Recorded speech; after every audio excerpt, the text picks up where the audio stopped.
we go. Hey, everybody. Welcome to another episode of the DisJointed Food Biz. With me, as always, Thor Markey. Hey, with Shaken Man, and I'm Dave Germain, also known as Chef Dave, or the evil Chef Dave, or that freaking piece of crap asshole I know from Mystery Diner. So, hey, everybody, if you really hated me on that show, man, if you're in the food business, you might, and you know what? No, I think you're actually going to really dig me on this show because we talk a lot about the ins and outs of the restaurant industry, whether you're a manager, an hourly, or even higher than the like out of the units, basically. Owner, CEO, regional, whatever you want to call it. Exactly. We're talking about a lot of things. So a lot of the reasons why we started this podcast in the first place was because we think there's a lot of things that are always getting missed about every time we hear, or read articles, in industry magazines and stuff. There's always big parts or big chunks of the story that they're just not talking about. And we're like, you know what? We should start talking about this. And thank you so much for joining us here, guys. If you want to contribute live, you could always just hit us up here in the chat room on YouTube. Please give us a follow. Also, make sure you can follow us on Twitter at DFBpod. Email us at thedfbpod. Somebody already took that other email. I'm going to find them too. And then if you want to go get past audios and stuff, just go to dfbpod.com, DisJointed Food Biz, and you can get all your disjointed food needs right there. Just make sure I'm going back to. We're having a little technical stuff, but eventually, we'll get to it. Yeah, exactly. I just want to make sure that we could see the chat room. That would make sense. Yeah, exactly. All right, nice job. So Good that job. way, if somebody is chatting, we could be like, "Hello, how are you?" They back up a little bit so that way we're both in frame. And oh man, we got through Christmas. We did. We got through Christmas. The massive boredom of being open on Christmas Eve, which the host made money that night. That guy, he cleaned up. Yeah, he cleaned house, a little fucker. I know. He's like, "Hey, I'm going to Toys R Us. You see you guys later." Like, you little bastard. Oh, he can't go there no more. They filed bankruptcy. Oh yeah, Toys R Us. They finally. Jeffrey is. You can see Jeffrey out on the street. Oh man, sad. Toys R Us was one of the powerhouses, back in the day, and they didn't learn how to evolve with the internet. They could have dominated, and they outsourced and everything else, and they ended up killing their business. I always wondered if it was just, did they not want to spend the money? Was that it? There was this great trend in businesses that came around in the late 80s, and there was people who made their living off of cutting the labor of other companies. And they're like, listen, I could save your company a lot of money. Look, you hire 40,000 people nationally. You only needed 28,000. So look, I saved you all this money. And they just kept cutting and cutting and cutting. And so that became, the standard way of thinking is that if there's a problem, if we're not making money, we must cut spending, and that should fix it. I'm like, no, that's only part of it. Well, yeah, but I mean, there are competitors out there. If you think about it, throughout the years, Kmart and Target, they never really had a huge toy section. Right. Walmart came through, and they're buying nationally, and they have a bigger toy section, whatever else. And then their online just destroyed them, man. Right. And even outsourcing. I think they outsourced to like Amazon. Right. But I mean, let's face it, Amazon, you can go find things cheaper than you can getting it from Toys R Us. Yeah, totally. And that's just something that it's ways that the internet has just decimated certain aspects of many different industries. Well, I would say they decimated the way business was to how it is. To how it is now. And there's a lot of folks that, and this is going back on a topic a couple of weeks ago when we first started about like the ordering apps. Like a lot of places are like, you have to evolve or die. If you don't do this, if you don't start doing Uber Eats and DoorDash and Grubhub, you're going to go out of business. And I'm like, so if I don't give up 30% of you're going to go out of business if you are using you sure them. This sounds like a collection scheme? Like, what am I doing? I'm like, I'm just saying, if you don't want to, outsource the Grubhub, something's going to happen. You know what I mean? No, the technology, absolutely, they have to evolve with, but the business model of which, that's what our whole point of it's, if you're not careful, you can really, really let it screw your business. I was doing some food ordering last night just because it was dead on Lyft, and I wasn't doing anything anyways. So there was this Japanese ramen noodle place that's over on Havana, and that place they were packed. They were on a wait, and they were still doing a lot of takeout. Keep in mind though, that whole entire room maybe 40 people, maybe, actually probably less than that. I think there was like 5 4-tops on each side plus 2 rows. Like everybody was packed in. Well, I mean, let's face it. You don't need to seat 120 frickin' people in every restaurant. Right. No, they got it right because this is a small place. I would say their dining room was about the size of this apartment. Right. And which is pretty tiny. Not as opposed to the fish market that we're in right now. By the way, why did we do a podcast in a fish market, and why did I do this when I didn't have a sinus infection? Well, I mean, you get to look at all the fresh meat. And this is a fresh podcast, so okay, I see what the connection is now. All right, so, but the whole thing is that they got their business model right. They're like, listen, this place is only so big. We can only put out so many orders, even a full tilt, which is a lot. But for the size of the kitchen that we have, it's going to be delivery and these other things that's going to keep us afloat, and we can't be doing, this other stuff. So they got it right, and they're using the ordering apps in the best way possible, I think. Excuse me. Psst. Don't.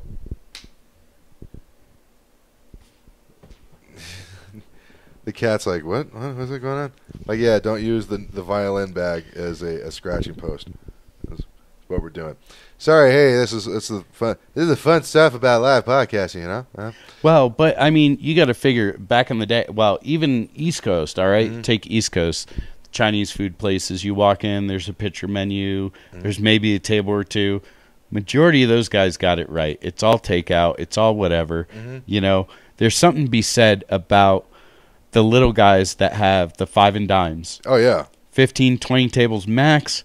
They're pumping it out. It's quality. It's, they can change it up without costing them an arm and a leg of print, advertising, whatever else, because you're printing up 100 and 200 something menus because you want to pack your restaurant, 15, 20 tables is all you need. You know what? I was going to say, can you grab that? Thanks. I'm going to set this over here.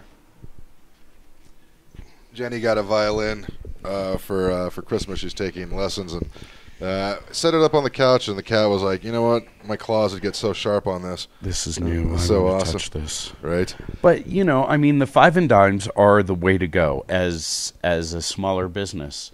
If now, honestly, it for a restaurant, that's kind of why I think quick serves do so well.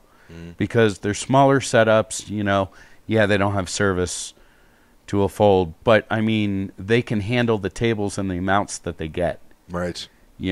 Where you open up a big boy, you got 40 to 50 tables, but, you hire 1, 2 cooks, they can only push out so much. Right. I mean, you've been in places, Manhattan, have a full kitchen brigade. Yeah. And there's like 20 tables. Right. All right. And it's a constant move and turnover, whatever else. Maybe they have 30. It just depends on the setup. But, I mean, majority of time, the smaller your setup, the more you turn over, the more you're going to make. It's not necessarily the biggest and just pack it in, unless you're doing a bar. Let's face it, the sports bars of today are killing the old school bars. Right. And unless you're in the Northeast, there's no, go down to Bailey's Irish Pub where there's, maybe 50 seats in house. That was a cool thing about New York is that no matter what, you're either one subway stop away or a couple blocks away from a really awesome bar. Well, yeah, it's always a hole in a wall, right. But, At least it was for me. Right. But, I mean, anywhere else you go nowadays, you have to have, for a bar scenario, if you're going to do a bar, you might as well do a sports bar, which means you need frickin' 70 fucking TVs. You got to have the space to put it in. you got to have the bar and everything to be able to pump it and push it and carry every brand known to frickin' man. You know, where East Coast, you hit the hole in wall bars that have been there for and making it for 50-something years or generations. This depending bar on started where way you're at. back when this building was originally made in 1901, and they're like, holy crap. Right, and you got 6 liquors. The rest is beer. What do you want? Exactly. Right. I want a fuzzy navel. Well, you're at the wrong fucking wrong place. Shot or beer, period. Yeah, exactly. Like, well, it's the way we've been doing it, And there's nothing wrong with it, but those models, are phenomenal. But it's funny because you go to other parts of the states, whatever else, you try to find that hole in the wall gang bar, and majority of the time they come and go so quick. I think it's a lot of it is they don't know how to utilize space, and they're like, it takes time. I mean, you know what, Eric would be the perfect person to talk to about this. Yeah. Because that's one of the things he really works a lot with, and he'll be back on the show again at some point soon, guys. Is it those bars? No, nightclubs could be an instant success, right? Well, yeah, but I mean, you got to turn them over every 6 months, right? But I think with bars, especially, like, everybody wants Cheers, right? Right. The neighborhood bar that there was always people in, there was always a steady, regular stream of customers and stuff. That takes time to build, and it's I think if they're like when it comes to sports bars, okay, then your sound system and your TVs, okay, that stuff does matter. Are you trying to skip on the cable package?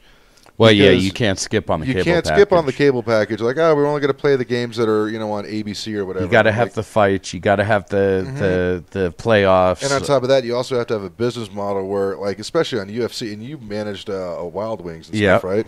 So, on UFC fight nights, I'm like, shit, people are going to camp for at least 3 hours. Oh, hours. They're going to camp out there for the entire time, and it's like, okay, hey, like, that's a precarious situation to be. Is like, well, my server only has, like, I don't know how many table. What was their section? Did they have like a 5 table or 8 table section? Well, I mean, the Wild Wings I had was pretty big. We typically fit about 380 people in it. So, wow.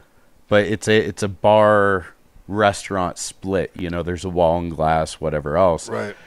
But I mean, you figure they probably have 4 to 5 table sections depending on how many servers, whatever. Right. else. So generally speaking, you're trying to, even let's say if it were $30 checks and you're getting $5 an hour, $5, or a $5 tip on each table, which is like, I'm lowballing this. On 5 tables, you're trying to make $25 an hour, right? And so you're trying to flip over that section at least 4 times within your shift, so that way you can at least make a bill, right? Well, fight nights, you're not flipping over anything. Oh, yeah. And, that's right, because you moved for a second, and the camera's like, what are we doing? So then you're like, okay, well, I got to keep these people drinking the whole evening to make sure that you're still trying to get that 25 safely drinking. Safely, yeah, no, and that's the biggest freaking problem. Like, I need to make money, but at the same time, they might die later. Okay. Turn around and sue me, yeah. Yeah, which, by the way, apparently nobody cares about dram shop laws out here in Colorado. No. It's strange with the breweries and stuff. But either way, so yeah, that's a precarious situation. Now, all those people, your restaurant's full, 300 people, people waiting at the bar, standing, so there's all this cash, and the bar's going to generate more revenue than the tables, I figure, at that point, right? So, yeah, ideally. Well, and that's why a lot of the places start charging a fee to come in and watch the fight, too, so they can pay their staff for the people that are like, I paid $20 at the door, I'm going to sit here and drink water all night. Mm-hmm. I had to tell a couple of people at the airport a couple times when they're like, yeah, I'm just watching the game, and we're just drinking water. I'm like, hey, man, can we get you something to eat? I'm like, no, I'm good. Okay, well, I need to sell food with this table, man. Yeah. So, sorry. Either order something, well, just take a soda then. Great. Well, and it's very different at an airport because you have so many people coming through that it doesn't matter. You can kick that dude out of there, and somebody else will take that seat, But when you're in a standalone or your own place, even paying a fee, come watch a fight, they're like, oh, I don't have to pay for it. Well, I mean, either you have to pay for it at home or you have to pay for it when you go out. Buy something. Buy something. I would think it would be the whole idea is that if it would be, I don't know if they do post this, but have a sign up like, hey, when we have if we paid the money for this fight, you know, you need to order something, and if you don't, then we're going to ask you to leave. Sorry, we don't pay our bills on potential of how much money we could make later. We pay the money on the people that are here now and that are buying shit. Right, but I mean, same token for customer service. What if you have a family of 4 come in, they get a table, they spend $120, and then they realize, hey, the fight's on. Maybe I want to finish watching this. Yeah. How do you regulate that time? Right. That's a tough situation to be in. Dude, it's hard. It's super, super tough, and I don't think it's...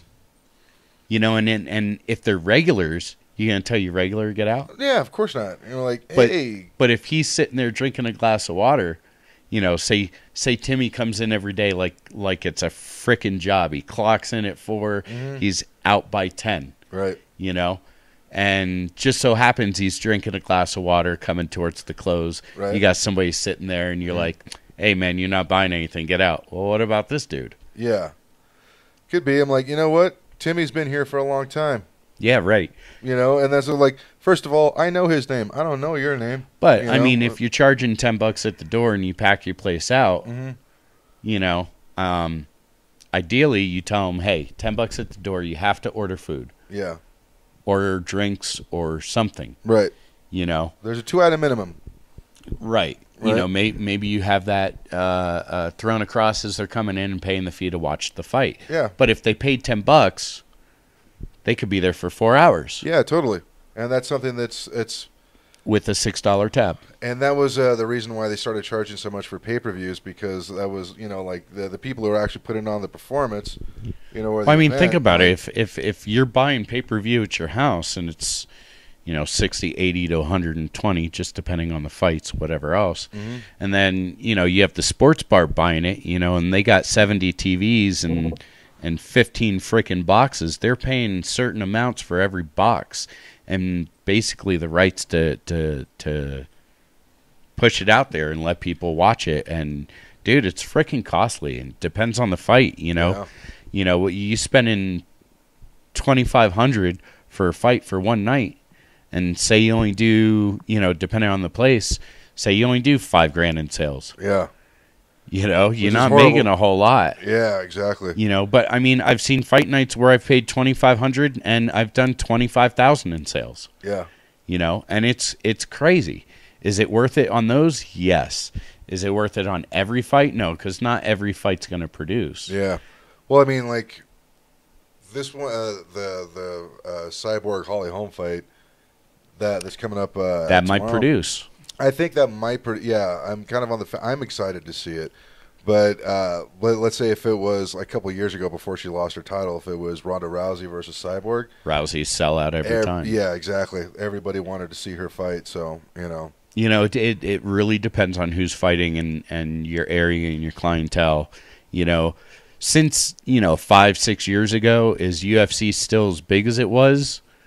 I don't think so. No, it goes in waves. It depends who the superstars are. It does, but I mean, you also have Bellator. You have Pride's back. I mean, you have so many different outlets, and it used to be where UFC was the only one. Right. But now every country's got their own UFC. So I think it was Japan that have Ryzen. So I think that it'd be really interesting just to see one organization like, yeah, we don't give a shit about steroids. We're just telling you that right now. Well, what is it? It was which might be Ryzen. I'm Korea? not sure. I don't know. I can't remember. One of the Asian companies out there, they don't give a fuck what you take. Oh, yeah, I think it was the Pride in the old days and stuff. MMA fighting something. Yeah. I can't remember. But they figure because everybody can take whatever, the playing field's even. Right. Well, they just wanted exciting fights and brutal knockouts, you know, and that's what you get when everybody's yoked out. And, I think it was on one of Rogan's podcasts where a guy used to fight, I think it was Pride in the old days and stuff. He's like, no, in the contract it said that we specifically will not test for steroids. And he was what? Like, yeah, we're just letting you know we're not going to test you on this. Yeah. Because they wanted everybody to be like, no, we want you at your best. So they're going to be all freaking baned out and shit. Well, I mean, steroid issue is a whole nother deal. I mean, performance enhancers, whatever else, if you're a pro, I guess. But, you got these world competitions where these guys are juicing up. There's no way they're not juicing up, and they stopped juicing 3 months before, so they pee clean and they're good for the thing. Right. I mean, come on, it doesn't necessarily matter to a fold. Well, that's by the way, this is nowhere close to what we wanted to talk about today. Oh yeah, we'll get there. No. Well, let's talk about steroids in the kitchen. I'm not for them at all. Chefs are wound up as it is. The last thing I need them is to come out with freaking, I don't know, man. I like a good cycle while I'm working. Yeah. Who cares if I'm throwing glass racks at servers' heads? I'm hopped up on Jack Daniels and Deckball 20. Yeah. Did a rail to top it off, even out the night, Right.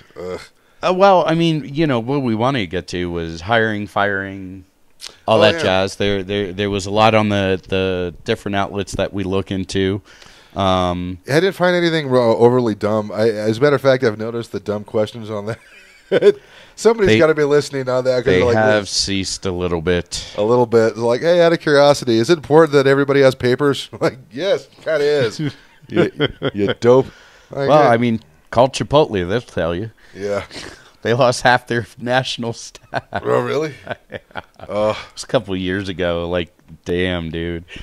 Well, I mean, hey, everybody needs jobs. Everybody needs work. But I get that. But the thing is that the restaurant industry has been very fortunate on being able to hire undocumented workers, and nobody ever got dinged on it. Like, it was so funny that occasionally a restaurant in Arizona would get dinged for it.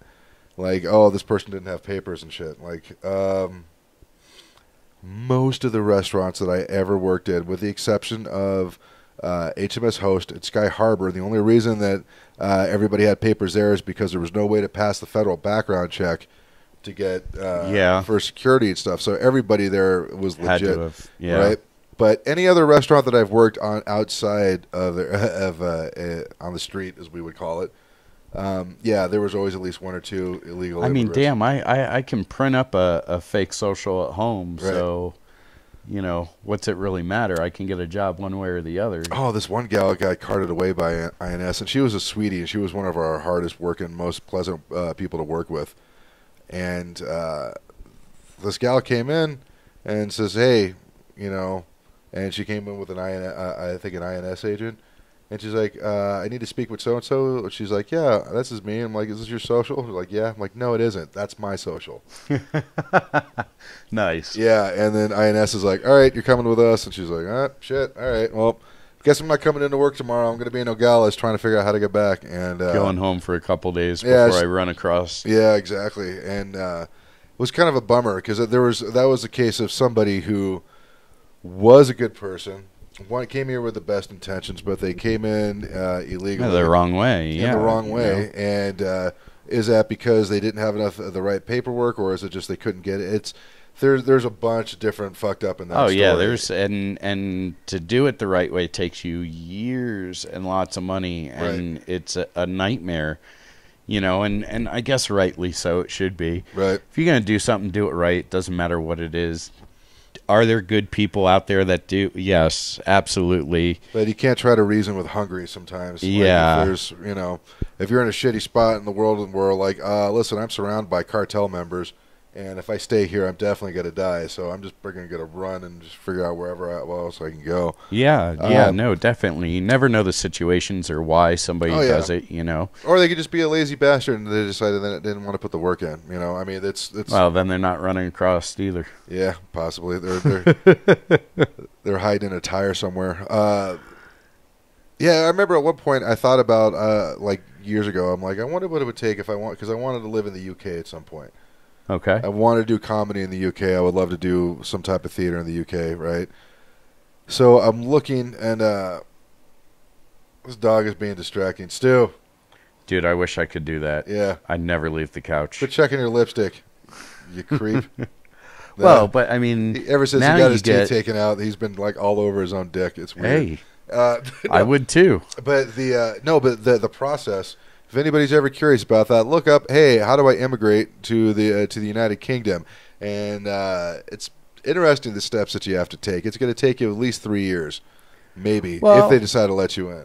It depends on what you're going for. Right. If you're, What you can get a scheme you're work using? visa within a year, I think. Yeah, they depend on what scheme is that they School call it. visa, I think they can do it within 6 months. Right. Student visas are one thing, but if you have to show that you have a job there, that you're going to be contributing. Well, yeah. They're like, hey, we're not going to let just anybody in. So Just going. I mean, if you change your citizenship, that's a little different. oh yeah, it's a total different thing. Because I think, don't you lose your citizenship in the States? No, I think you could apply that. Well, the UK is one of those places where you could apply for dual citizenship. Oh, there you go. Yeah, I didn't like think about that. I think Mexico might be one of those too, because I think my mom has it. That she's I know there's some countries, if you Yeah. get one, you lost the other. There's Right. no. like Russia. I'm pretty sure they're not going to let you Oh, do Japan might be that way. it. Might be. It could be. I don't know though. Huh. Who knows? If you know, chime in. Let us know. Right. Exactly. But Okay, so interviewing. Right. You know, that what was do you one look of the for? questions that came up. There was like, what do you? Oh yeah, it started out with, how much should you pay a general manager, and what should you do for a bonus system? Man, that varies on the place. Yeah. You know, salary, bonus, benefits. Those are all good ways to start. You know, personally, me, a week to 2 weeks of vacation every 6 months. Mm-hmm. I mean, let's face it. This job is tedious. It pulls on you. You know, you're 65 to 80 hours a week as a general manager. You have no family life. Right. You have no life. I think giving them the time to break, and a lot of people are like, 2 weeks, first 6 months, you're fucking crazy. But you got to figure. Why is that crazy though? That's the crazy thing. I'm like, well, that's what I mean. Yeah. You know, everybody else out in the world, 9 to 5, they get sick days, they get 2 weeks paid vacation, they get Bereavement benefits. They're closed almost every holiday that America has, and it's a lot of damn holidays. And we're in an industry, one of the biggest that we've probably talked about. That just gets the shit on. So, I mean, but honestly, if you're a private owner and you take care of the managers that you have, something stupid that I suggested on one of the pages was, show up, if they're married, hey, show up with a dinner for two at a nice place. yeah, On you. Hey, man, you've been doing a good job. And don't get me wrong, I like money as much as the next guy there. You Right. want to give me a bonus? I'm down. But doing something like that brings loyalty out of me for the person I'm working for. time is way more important, especially for the younger generations, than money is. Even though, and they're neck and neck, but it used to be the money was way more important than time. Now it's like a lot of folks and stuff. Because think of it this way, the younger generations, like not just the millennials, but like the Gen Xers and stuff, they saw what happened when mom and dad were at work all the time. They saw all those marriages break apart, and they don't want to do the exact same thing. So time's important. I think I suggested. Oh wait, no, I didn't last time because I just had the idea. But if you have your GM do 5 8-hour days, and then you have your assistants do That'd be 4 nice. 10 hours a week. So that way the GM has more time at home because they're going to choose the choice shifts anyways, right? But your assistant managers, those are the ones who are going to be doing your closing and the opening when the GM's not there, right? Or any type of special thing. But if you keep that to 4 10-hour days, or even 4 12-hour days, so you're still getting close to your 50 hours or whatever, a 3-day work week works wonders for most people. Especially they know like that That's first. hard to do in the restaurants, though, man. This is the thing, is that's where I'm wondering if it could work. Like if it is possible, and I think it's if you're going to invest your and how you structure your management structure, especially as an owner, to keep in mind rather than just like putting a dollar amount on there and hoping to get in the best the candidates, which you will get some good candidates in there. But if you throw in the element of time, what other kind of candidate would you possibly get in? Money plus time, I'm not going to try to come up with some bullshit equation like money divided by time equals such and all. But that's still, none of that stuff's going to, I mean, that's the initial thing, is try to get them in the door, to get them to fill out the application, to drop off the resume. But when it comes to actual the interviewing aspect of it, that's what what you were asking about before. I've never had an interview for another manager. Because I'm not at that. I was never at that point. Okay. But But as far as like associates, there was a couple things that I would always have to ask, like, all right, what's the level of responsibility that I'm going to need from this position? All right, so like a Peter Piper Pizza, if it's a prize counter or the prize counter or just somebody who's going to be like I think a front of house associate, which is basically a busser and like kind of a utility person, that person has less responsibility than my cashier does. All right. My cashier, because they're going to be handling money, and then the course from there, the levels of responsibility goes up to, let's say, as far as your cook, but most importantly, out of the hourly position was my dough, my bakers in the morning, right? Because they have to be there on time. Because once you're behind on dough, the same thing with Fuddruckers, because they created their own, they bake their own bread every day.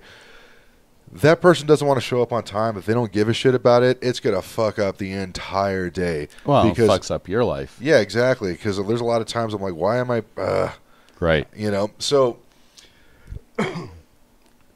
so I didn't always ask the same questions depending on what type of position, right? If it came to somebody for the baking position, I'm like, do you do any baking at home? If they don't have any, like, no, not really. I'm like, you ever bake anything? Like, no.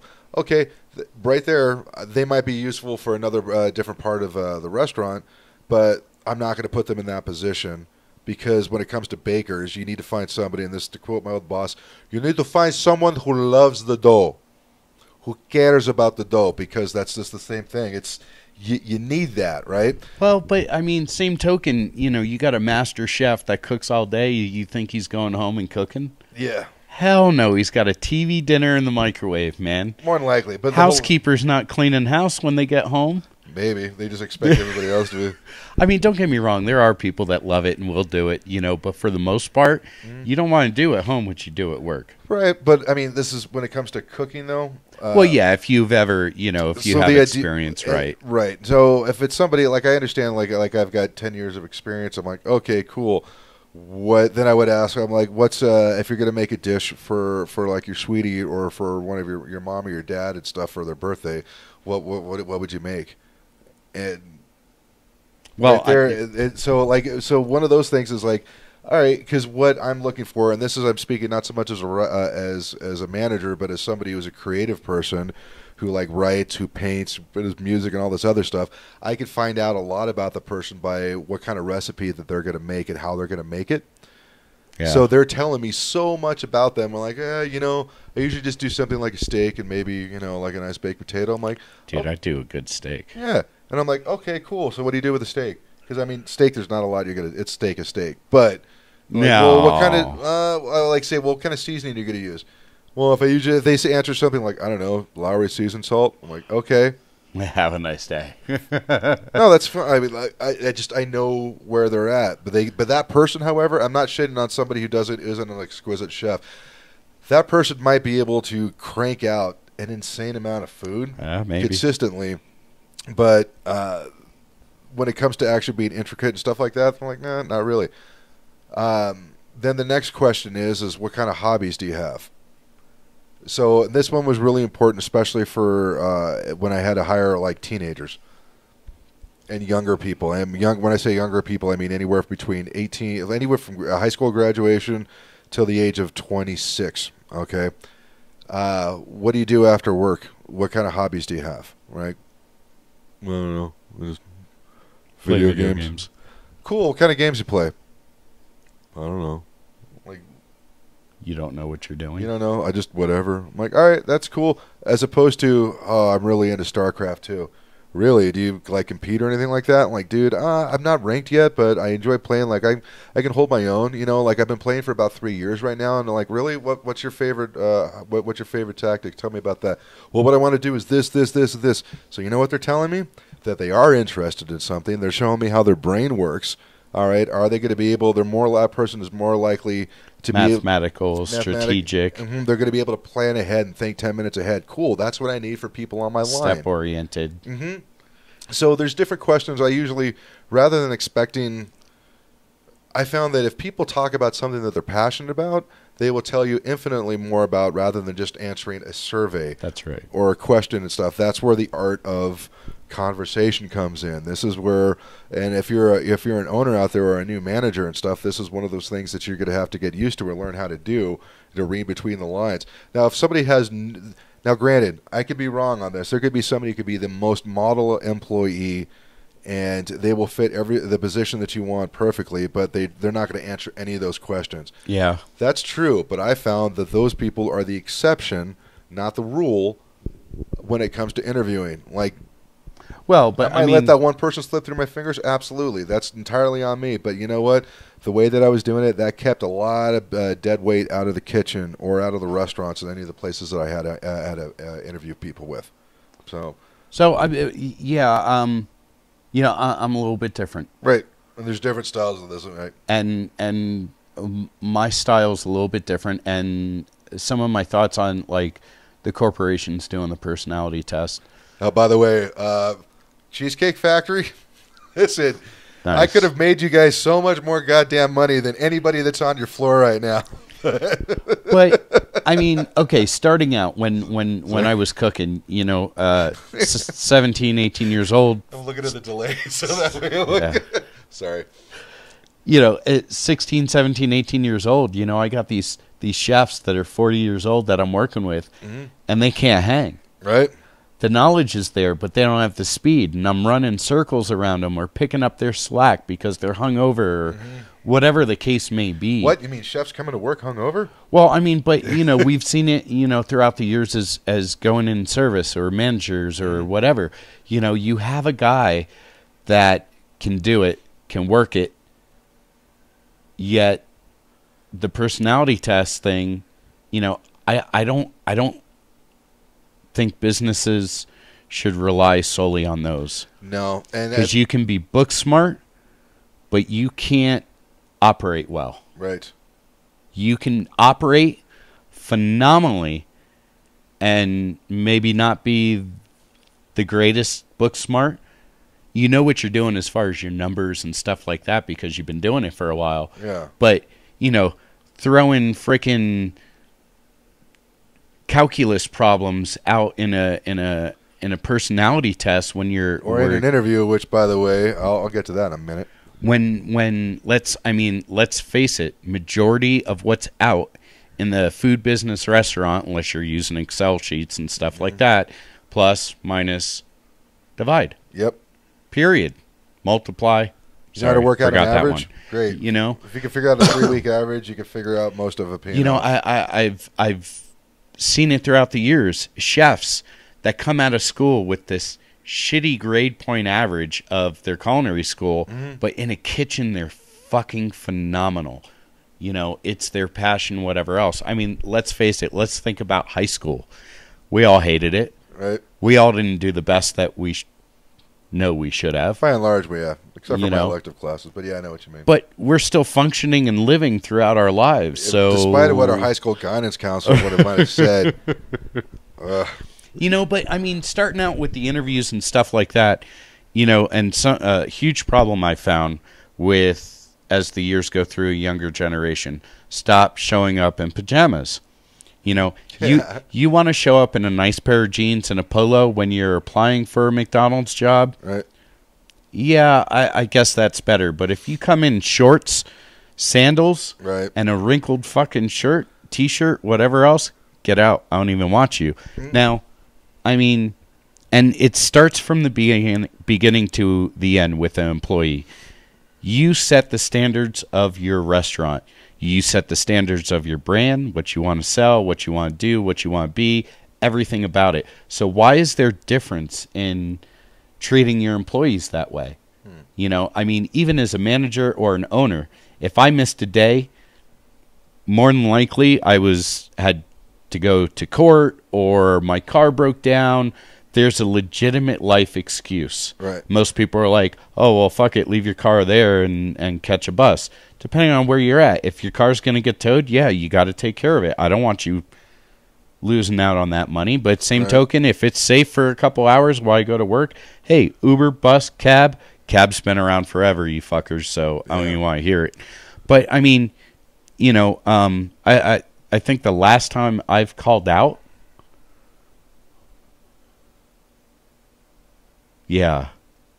Okay, maybe when I broke my foot, but that wasn't me calling out. I couldn't work. Right. But besides that, man, He still came in and he was sent home. Like, dude, I've been in the corner of a restaurant in a sweatshirt with 104 fever, dying, still producing and running and pointing people to where they need to be, and felt like shit. yeah. You know? I mean, if you care that much about the business, then why shouldn't your employees care that much? You know? Starting out, you know, I don't think it matters whether it's a line level employee or an hourly employee or a manager employee. Majority of the questions should be the same. Mm-hmm. You know, because you're going to get different answers. Right. What's your experience? Always. That should always be in there. Exactly. You know, what do you like to do you know, when you're not here? What do you like to do? Right. You know, I think you get a very good sense of people if they answer it. You know, you always get the people, well, I'm family oriented. That doesn't tell me what you like to do. What, you like to beat the shit out of your kids? You like You to know, go take them out for ice cream? What does that mean? You like to sit on the couch, smoke fatties, watch anime, and eat ice cream when you're home. You know, whatever it is, it doesn't matter. You know, I think having, you know, thrown out to somebody, hey, what's a 5-year plan? For some people that works. Yeah. For some people it doesn't. What's your 20-year plan? Yeah. What do you want to do in retirement? Where do you want to go? What countries do you want to visit? Right. Stuff like that.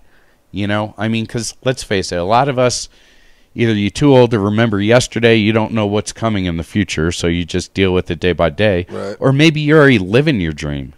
Could be. You know, could be. Who knows?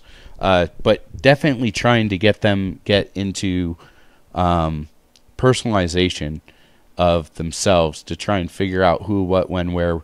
You know, how they speak to me is a huge thing. Mm-hmm. The other one for me was how they listen. Because like, there was like, and you've heard me probably do the same story about the restaurant that I used to work for at the tables and stuff that I have, right? If you notice, like, it's the same thing, and I tweak it a little bit here and there and stuff, but it's essentially the same story. And I tell them that over and over again because I know it's an interesting story. When I was managing, I can't remember which one it was, but there was these things that I would put out there that I would try to see if they had any questions or what kind of questions about what I was talking about, right? And that told me, like, all right, they were paying attention, or they're engaged, or let's say if they weren't engaged and they just kind of like, all right, whatever. I'm like, okay, if you're not going to listen to the stupid story that I have, and not like I'm trying to hold them captive or anything, I'm going to run bits on you now. Wait, what'd you say? Yeah, right. Nice. But that also told me a lot of, like, how is coaching this person going to be in the future? Oh yeah, no. You know, if they definitely. weren't paying attention and they're like, I don't even care. I'm like, all right, well, then why? This isn't high school. I'm not your high school teacher. I don't have to freaking teach you. All right, you could go someplace else. And I always felt like there was some folks that hadn't broken out of that model. I mean, that's just basically ending the headache before it even starts. Yeah. Well, I mean, you know, you look through, you try and find people that you need, and let's face it, it's a fucking crapshoot. Yep, and you're not always going to get the people that you. I mean, well, you know, so. Somebody can interview great and be the worst fucking employee you've ever had. Exactly. That smart, intelligent person doesn't want to listen to anybody now. They don't want to show up on time. They don't see why they should have to do things the way that you say. But what we used to do here, and this is the better way, and not always. It just depends on the setup, you know. But, I mean, it is what it is. Unfortunately, you know, keep your standards high, ask the questions, get to know them before. Try to find ways to get their personality out, not the interview. And, you know, some people interview great, some people don't. Look at their work history, look at things like that. Ask them what they want to do. How come you went through 8 jobs in the past 2 years? Right. You know, there might be an excuse for it. I can't think of one. Yeah. Because even with the shitty chef, you know, sitting at the bar drinking while we ran the kitchen for him, I was still there for 6 months to a year. Right. You know, but I mean, in this industry, you know, and it's not like other industries. You don't get somebody that's been sitting in the same spot for 5 years. Right. On a norm. And if they are sitting in the same spot, it's almost kind of like, all right, why are you still here after 5 years? Right. Are you complacent? Do you not want to grow? Now, they could be there for 5 years and bustling and hustling and improving. So, it depends on the situation. Right. But majority of time, I mean, even chefs, 2 years max, 1 year max for employees. You find a good spot. Hourlies, they're happy with the money. The workload's not too much. Hey, they're hourlies. They're never going to exceed, extend, or grow, whatever else. So, I mean, ideally you want to find people, and that's going to mean a lot of turnover. And that's just something about the restaurant industry that, oh my God, there was this, I was driving for a cab back in Phoenix because I was trying to take a break, but money was tight because driving for a cab is not, I wasn't willing to be a mule, so meaning that I didn't like, there was a lot of ways to make money making a cab. A lot of them were fairly nefarious, and I didn't want to do any of that stuff, so it was basically a crapshoot. So either way, I'm like, maybe I should go back into management and stuff, and oh, look, there's a Steak and Shake that's coming to Tempe. All right, I'll go interview for that. Oof. That was the worst goddamn interview that I ever had. This guy, the first impression that I had, like I went to shake his hand, and you always want to give like a firm handshake, but not like a broy, like I'm going to try to establish dominant stuff, right? At least I don't anyways. And this guy, the first words out of his mouth is like, you can shake my hand like a man, that's all right. I'm like, okay. And so he's like throw out these equations as he's talking really, really fast, and he's throwing out this equation like, all right, so if I have like 400 burgers at such and such %, how much is that? I'm like, I don't know. Like, I was giving him these answers like, give me a calculator. Yeah, exactly. Or the other one is it like, oh, so you do stand-up comedy? I'm like, yeah. Like, yeah, I had a roommate. Like, why should I hire you? You're probably just going to leave in a year or two. I'm like, probably, yeah. What industry are you fucking working in? And this is those times like I wish I could go back in time just so I could be like, haha, I got the same thing. Smack. Yeah, exactly. Or just ask him, I'm like, is this how you handle your dating? Like, listen, why should I even take you out for dinner? You're just going to leave me in about 5 years. Nice. Like, yeah, not everything's for forever, man. Sometimes the only work, you're only going to get 6 months out of people. Positivity. Now, yeah, right. Or sometimes, well, for managers, I know you're going to want at least a year or two. But for like hourly associates and stuff, I've seen managers kind of get like, well, that person's just going to leave anyways. I'm like, yeah, maybe in about 9 months to a year, we could still use them to sell a lot of food in the meantime. Like yeah, it just depends on if they fit into the dynamics that you have already set in the store. Yeah, I could bring somebody in, and yeah, they're a fast talker. Yeah, maybe they're a car salesman, have a little bit of experience. Are they going to mesh with my kids, right? My family, my growth, my, so it's very different. And there's a huge, it's always funny because you hit a city and you can jump around year. It's all acceptable. You go to a small town and people are like, why'd you have 5 jobs in 5 years? Yeah. And, well, Beth Ann's been working for me for 5 years. Mm-hmm. Yeah. This person's been here for 15 years. That person's been here for 20. I'm like, that's kind of rare. Do you get a new business? Yeah. Yeah. Or are you still milking mom and pa because they know the whole family or the whole town or, whatever the case may be. Could be, right? It's very different. It's very, write-ups. Right. It's, like we said earlier, if you own your business, you hold the standards. You do. If you're a general manager, you hold the standards. If you don't hold your managers to the same standards as your employees, you're FUBAR. Yep. There was a lot of, I don't necessarily agree with a lot of state laws, oh, you need to write this person up so many times before you can release them. Well, look, if Timmy's stealing food out the back door, right, I should be able to let him go right then and there. If they're hurting my business, why can't I let him go? Right. Well, I think that's why the employee handbooks had to change. I think it was a while back. This had to have been in the 90s because my old boss, Bill, was telling me about this, is that there was an Applebee's that this guy was dropping same checks, right? Mm-hmm. So you can only do this if people are paying cash, but they had a soup and salad combo meal for $8 and stuff, right? With the Right. drink, it was like 10 or something. So he would print up this one check, and this is and back in the day, I don't know how many places do this now, but servers had to make their own soup and salads. That's why it used to be back in the 90s. If like, hey, I think I'll take a salad. The server looked at you like they wanted to punch you in the face because they're like, shit, I'm already in the weeds. Now I got to come up with 3 salads and all this other stuff. You ordered a dessert, motherfucker, you know. Yeah, so, it just depends on the place. Some of them Right. still do it. So the thing is, with this thing, this guy would be pushing soup and salads all day. And they finally realized that's funny, man, because you rotated your tables 5 times during on this day shift, but you only have 10 checks. That's interesting. How did you stay busy all day and only have $120 or $180 in sales? Mm-hmm. So they found out what this guy was doing is just basically he'd print up one check and then he would drop it. They'd pay for it in cash. He's like, all right, cool. Or even if they paid for it in a credit card, he wouldn't close it out. And he would just drop it again. If that other person paid in cash, he paid it. He just kept dropping the same check over and over again. So the customer saw that they were paying. In their mind, they're paying what the price is, but really, this guy's pocketing all this cash. So either way, they catch him, and they want to fire him, and he says, "I want to go to arbitration because I'm going to fight this." And I'm like, "What?"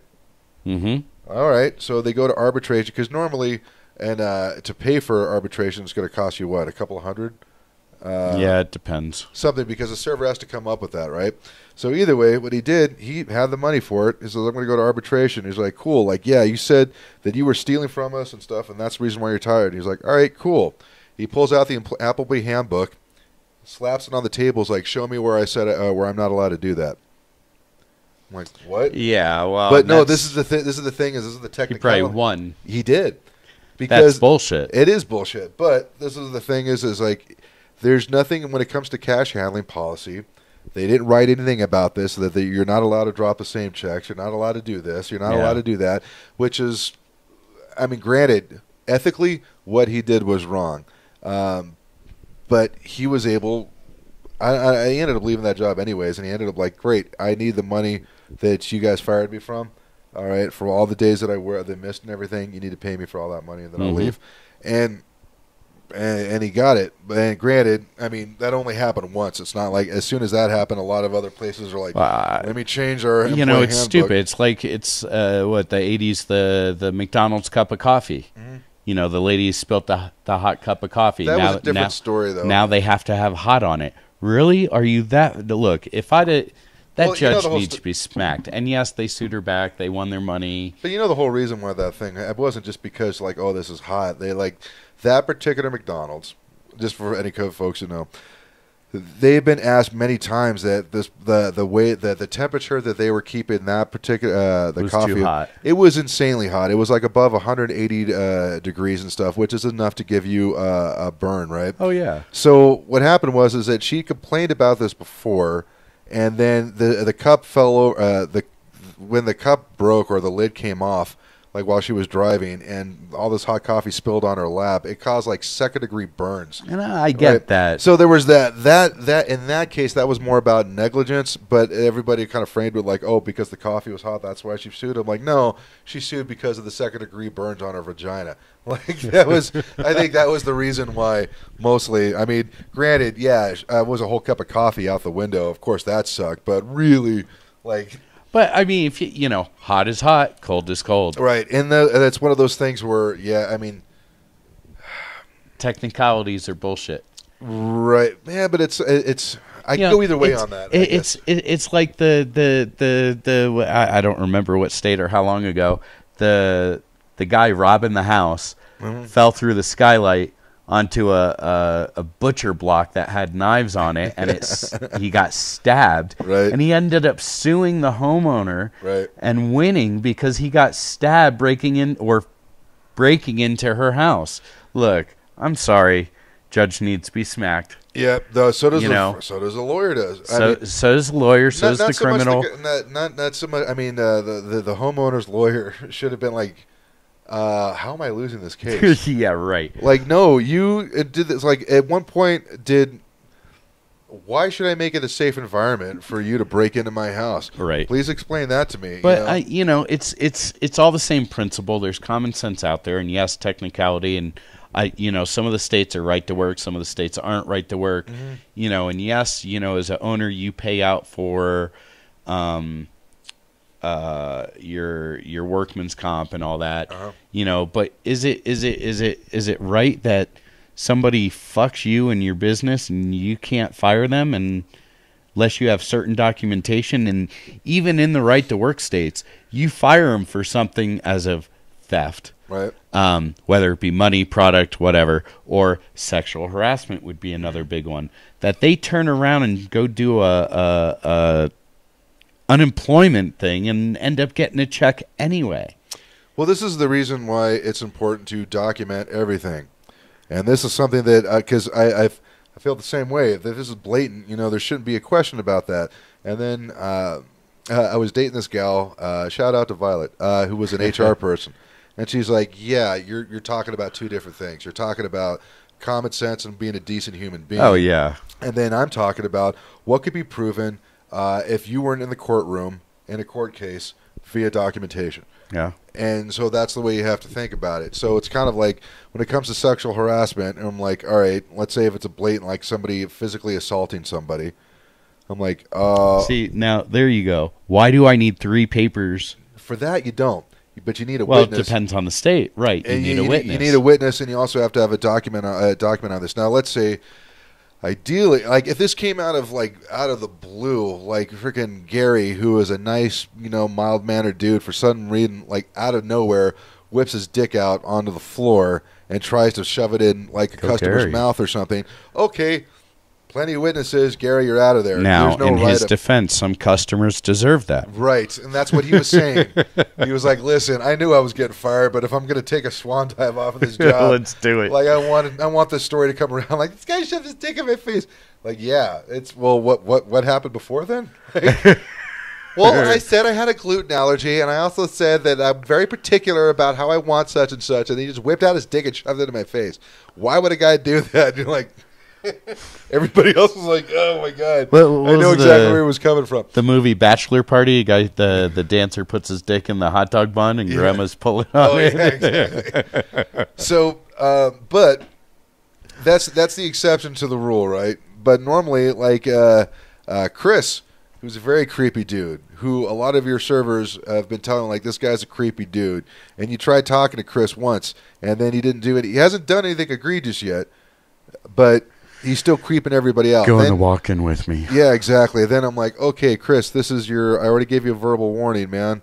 This is a written warning. You're not allowed to talk about stuff like this. This is making people uncomfortable. You haven't done anything to get you fired yet, but this needs to stop. 2 months later, it happens again. Chris, do you remember the conversation we had a couple months ago? This is another written warning. Apparently, you're not getting it, man. And then if somebody like something... They could have been debatable. There wasn't a witness or anything like that, but you said, hey, this and stuff happened. All right, Chris, you're gone here. Well, you can't fire me because you don't have any proof there was no witnesses. Really? Because I have these documents saying that even this is repetitive behavior. Yes, you can try taking this to the unemployment court. When they come to me, I'm going to show them this paperwork and say, no, he was fired for this reason, and then unemployment says... Well, and that's just it. You have to have that paper trail nowadays. Right. You have to have... 2 to 3 write-ups. If you on your second write-up, if you had a verbal conversation with them, even a verbal conversation, write it down, mark the day, mark the time. You don't necessarily have to have them sign it. You can sign it. But you need to have, this also helps to have another manager. Helps to have a witness, another manager sign it as well. And put that on the second the write up, because let's face it, the first verbal is a write up. Yeah, we all know it's a write up. Even though I tell you, listen, this doesn't count against you. Like, yeah, it totally does. But for sure, Timmy, you're late every day, man. We got to fix this. You got to fix this. You got to show up on time. Timmy's late again. Write him up. That's second warning. Timmy's late again. Hey, man, I told you before. Let's go sit down. Gonna have to write you up. That's number 3. 3 strikes, you're out. Termination. Have a nice day. Right. The only problem that really happens, and it goes to workman's comp or unemployment. Sorry, and they send you a letter and there's a date and whatever else. But let's face it, as an owner operator, you're in there 18, 20 hours a day. Right. Yeah, I got to leave at 2 o'clock, or they pick the weirdest times, at 1 o'clock to go down to the unemployment office to test this case.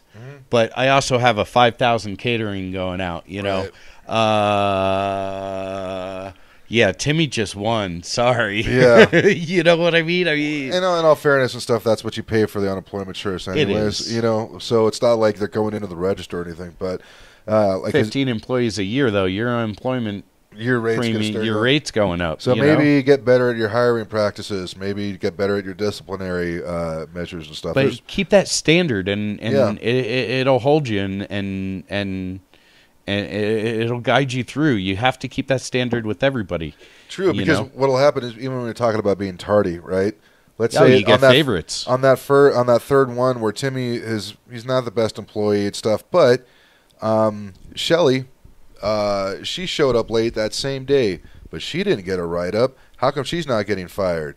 And she's late all the time. Is there write-ups for them? Well, shit, if there isn't, then yeah, now you're fucked. Now you're liable for discrimination. So you have to be steady and stuff. So it's kind of and it sucks because you will find that guy, say dude. Willie, shows up on time all the time. Will help you through a crush. Will go pick up shit if you ask him to. Will bus tables, take care of the guests. He'll do everything: cook, serve, clean. And then he's got a week or so where life's just not working for him, or he went on a bender. But when he's there, he's still phenomenal. And that's it's a tough situation because he's there. Your business is still growing because he's there. Everything's getting done because he's there. But you still have to keep it business. And unfortunately, and we've seen it as managers, owners, whatever else, you're working side by side with these people day in, day out. Eventually you build bonds. It becomes a family net. There's a reason why chefs have their brigades. But it's also knowing that line when, look, man, this shit's going to affect something. We need to fix this. And keeping that professionalism. Now, a lot of people I find, when it comes down to that time, the professionalism's out the window. I mean, don't get me wrong. When I'm busy, I joke, I keep moving, and I'm getting it done, and I think the staff's happier because I'm joking with them moving. Come on, pick it up, let's go. Right. Hey, you dropped your pocket, hurry up. Yeah. Stupid stuff like that, acting like a goofball, walking funny. But when I'm like, all right, bro, your table sat there for 30 minutes with a mound of dishes sitting on it. And they're like, oh, yeah, whatever. No, you're not getting me. This isn't play me. This is professional. It's time you need to, and it's, I would have to say as an employee throughout the years, and not everybody gets this, but I've always known that professional line. Right, and sometimes, what's the phrase, familiarity breeds contempt, and you got to be really careful. You do. Like, you and I obviously get along great, but I always got to keep in mind that at some point, somebody's going to get pissed off, like how come Dave doesn't do this, doesn't do that? Oh, it's because he's, whatever. And I'm like, I got to remember that I got to kick it into fifth gear, sometimes just to like, hey, no, it's not like I'm under the same rules as everybody else, which I am. But, oh, well, yeah. No, I know, and every position in that place is valuable to you, and and how you treat people, whatever is friendly and bringing out their personality, in my eyes is what you want, because that makes and builds your business. You're not a machine. You're not a robot. We need the personalities in there. But knowing that professional line, can be rough nowadays, but same token, old school, if somebody's, it's one thing talking about chicken fat, it's another thing talking about the job. Right.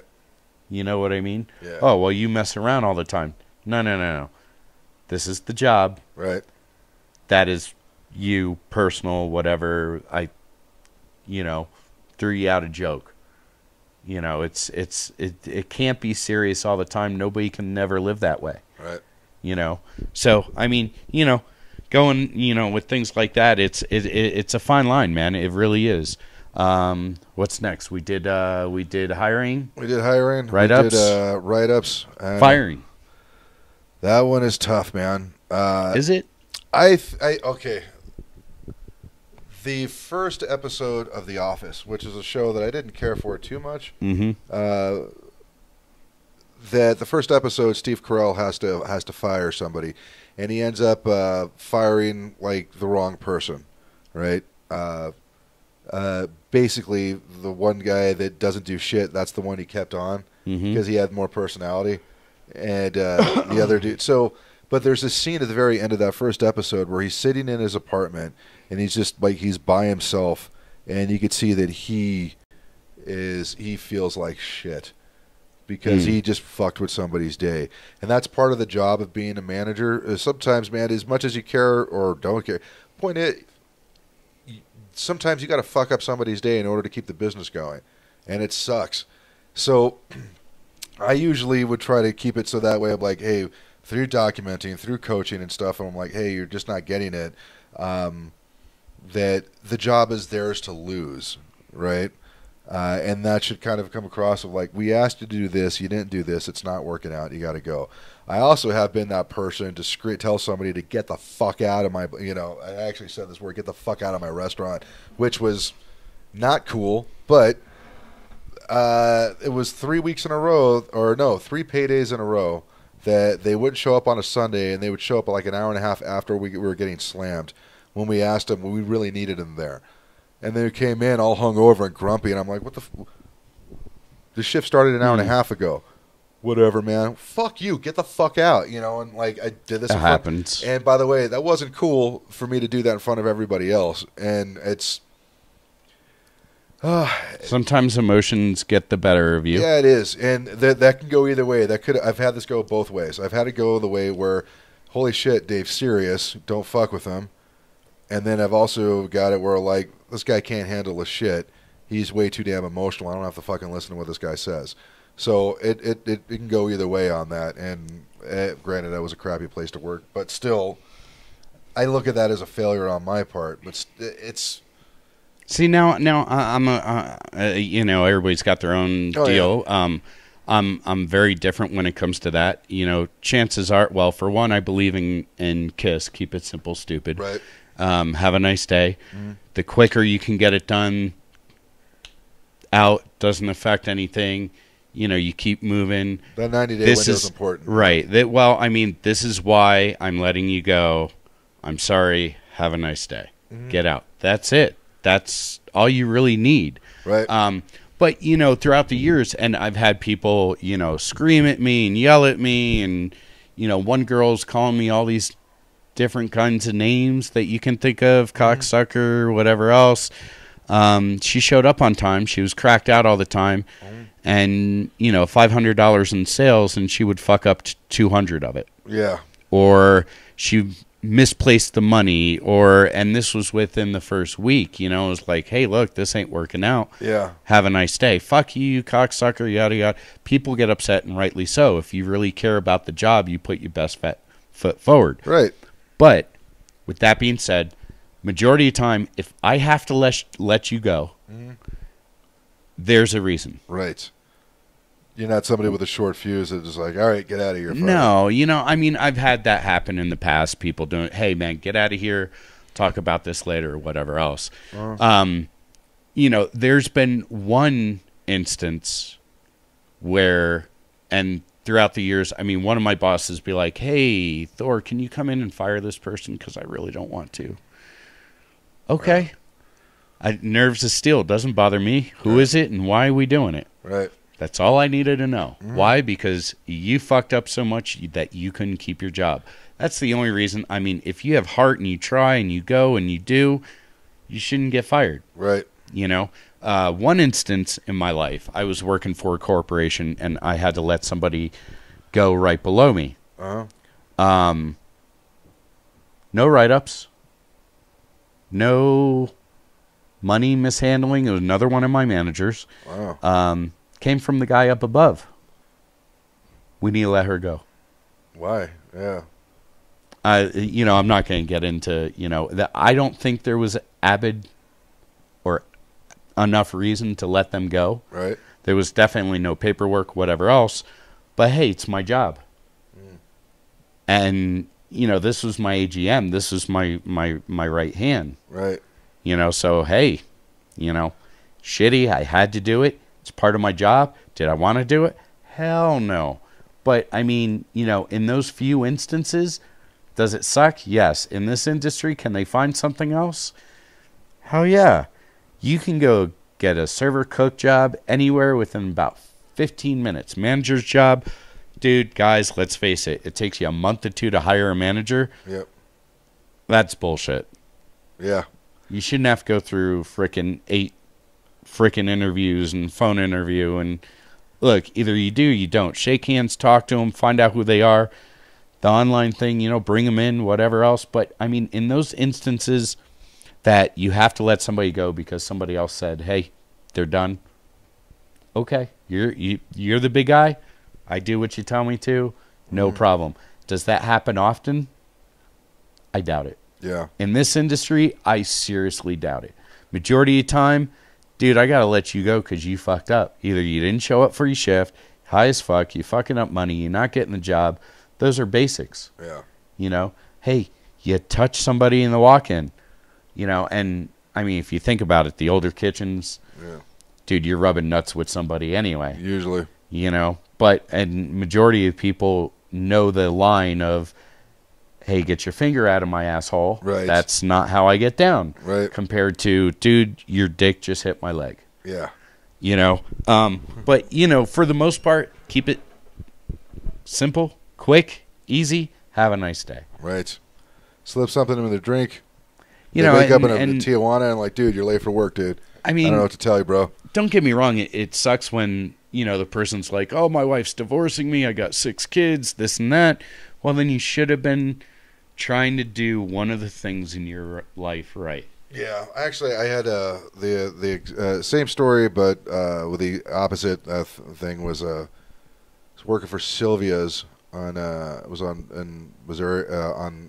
was back in Arizona, and that restaurant's been there forever, and she wanted me to fire somebody that I didn't think deserved to be fired, and she wouldn't tell me the reason why, and I'm like, and it's basically this particular owner is that she didn't like you, she'll fire you for any reason. Mm-hmm. Which, by the way, that's the reason why a lot of those those laws exist. Everybody who's like, why does the government have to get involved? Because there's people out there that will abuse the system. Mm-hmm. And she's like, fine, then I'll do it. Fine, then if you can't do it, do a simple thing like fire somebody. I'm like, you wouldn't fucking you didn't tell me what the reason was, and before, like, if this is that important to you. This is how I always felt about it. I'm like, if this is that important to you, then you'll handle this yourself instead of pounding off on me. But then again, there's a reason I only lasted like a month and a half at that place. Well, and like the one lady, it was discrimination against something. One of the other employees that I ended up firing and whatever else, but they never looked into it. They never cared. They were just like, have a nice day, And in a right to work state, you can do that without the paperwork, whatever else. But, I mean, was it right? No. Should they have backed their manager, investigated it? Yes. Did they? No. That's a bummer. Well, this is the weird thing is, like, right to work, from what I understand, that just means that you don't have to join a union to get a job someplace. That's basically, it's an anti-union thing, right? I don't know. That doesn't necessarily mean that they don't have to abide by any laws. So look into your local state laws when it comes to fire and termination. So every state's different. So yeah, that's something to think about. I think it's probably a good place to wrap up. We've been talking for over an hour now. Nice. I've lost the train of thought. Yeah. Chatterbox. There you go. There you go. Man, that parent brain's killing me, man. I need to go back on the drugs. Might be. So, guys, just to obviously, if you're going to be watching this, you didn't watch it live, so you're either checking out the podcast through SoundCloud, or you're just stumbling across this going down a YouTube rabbit hole about restaurants and shit. But if you want to follow us on Twitter, so you get to know when, so you can get updates on when our next live broadcast would be, we're at DFB Pod on Twitter. Email is thedfbpod@gmail.com. If you have any questions or any topics or things like that you want to ask us about or would like us to talk about, hit us up there. And, of course, if you want to get past audio programs, go to dfbpod.com, and you'll see that takes you to the DisJointed Food Biz page. And you will have not only our YouTube feed, but also some of our past broadcasts in just buttons you can hit. And, yeah, I think that's about it. Yeah, no, I'm good to go. So on that note, I'm clocking out. Clocking out, side of work's done. Fuck you bastards. It's Drinko 30. Exactly. We'll catch you next week, guys. Adios.